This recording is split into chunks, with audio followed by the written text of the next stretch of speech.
Hello anybody. Yeah, thought I'd do a bit of a catch up. Um, I've not really done much banjo making whatsoever recently. Yeah, I still thoroughly intend to finish my mountain banjo project, and I've decided I'm definitely going to use a natural skin on the pot, but I might just use the plastic one first, just for a sound comparison. It might not be any good. I might not bother showing anybody, but definitely want to finish that one. But recently, I can bring you back over here again. Hang on. Recently, I've had a problem with this one. I'll get better light over here. So, I don't know if you can see the problem. The bridge is disappearing down into the skin. I've already adjusted it as high as no, you can't see that, as high as I can, more or less. And it's still, the strings are still fouling up here.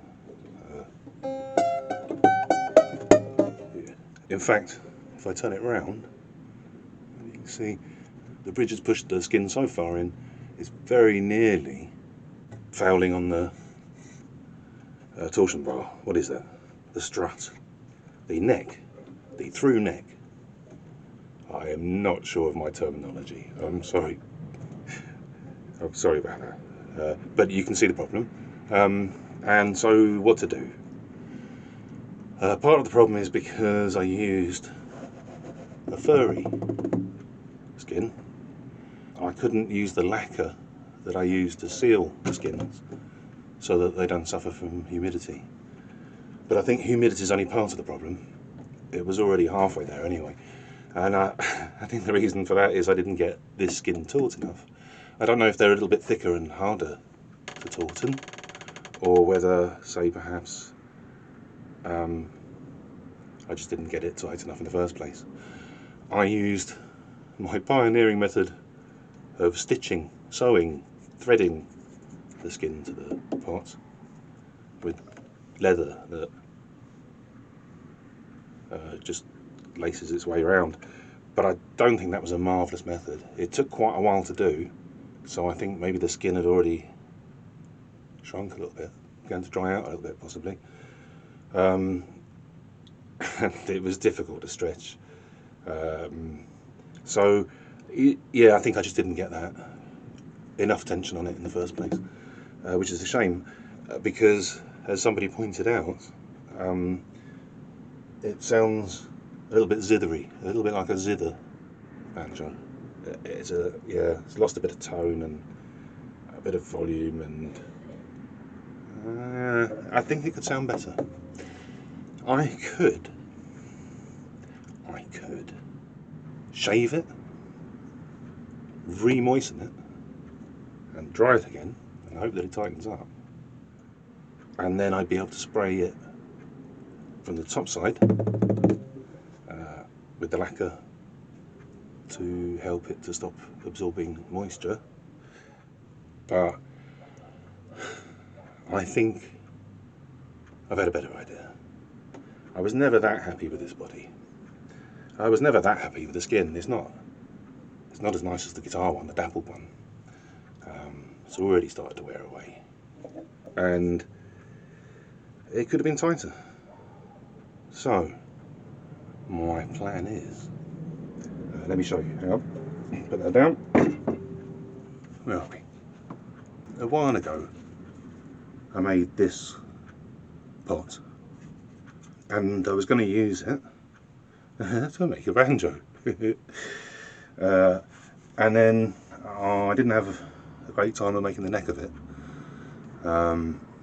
It went a little bit bandy. I lost the square on it, and I lost momentum. So consequently I got this body, and that was good because I was able to show my method of making a pot without the use of steam, using this bendy ply and a lot of clamps. and some glue. Anyway, my new idea is to use this as a form to make a new body a little bit bigger. So I'll clamp some ply around this and make a new body that would be 3/4 of an inch either side, so it's 1.5 inches bigger part. And I shall make it and put it aside for a later project when I want to try and make a cello banjo. I'd very much like to have a go at that. I haven't got one, and I could have one, and they sound so nice. Well, in the hands of professionals anyway. So I'm going to have a go at that.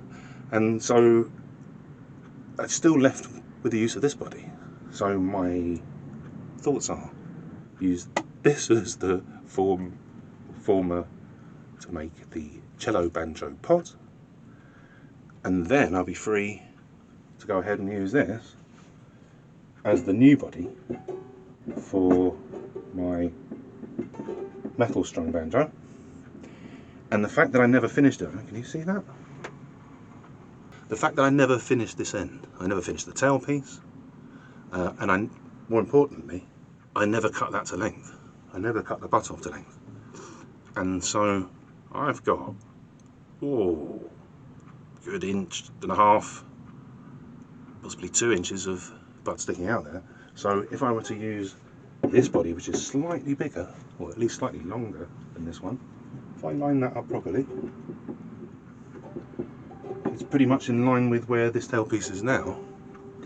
And so the fact that I haven't cut this off means that this neck is long enough to fit the new body. And so I can then use my thicker skin, and I think I will just tack the head in the traditional fashion because it's quicker and easier, and I think I'll get a better stretch. I'm pretty sure I'll get a better stretch on this, because this is definitely thinner than the ones that come with hair. So I'm hoping I'll get a much taller, louder, punchier sound, more sustained, more like a commercial banjo, but with a warmer natural skin. Yeah, a bit like more like a commercial banjo rather than a zither. It may all come to nothing. Sometimes my ambition in my projects outweighs my drive. But I'm hoping to get all of this done before my time's up, if I possibly can. If I stop talking and get the head on with it. Over and out, for now.